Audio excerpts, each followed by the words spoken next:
daughter, but I'm sure to say that I'm so blessed to have a mother like you. We are already 1,000 miles away, but I still feel close in my heart. I love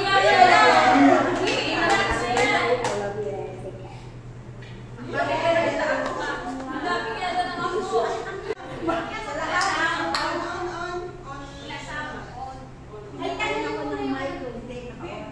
Maraming salamat po sa inyo lahat. And by God's grace, alam niyo kung bakit nandito ako hanggang ngayon.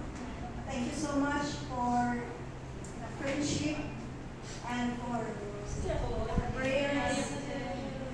Thank you for the generosity. Sa lahat ng mga nag-attend sa ngayon at saka sa wala ngayon dito na who is longing to be here. I really appreciate all of you. And thank you sa ating mga stewards, Steward Larry, Steward Susan, and Steward Helen. And sa ating mga co-celebrants ng month June. Thank you to Elle. Thank you at Abby. Thank you Sis May. Thank you sa ating lahat, sa mga nag-effort talaga, sa mga sponsors. Thank you sa ice cream! Thank you sa mga masasarap na pagkain.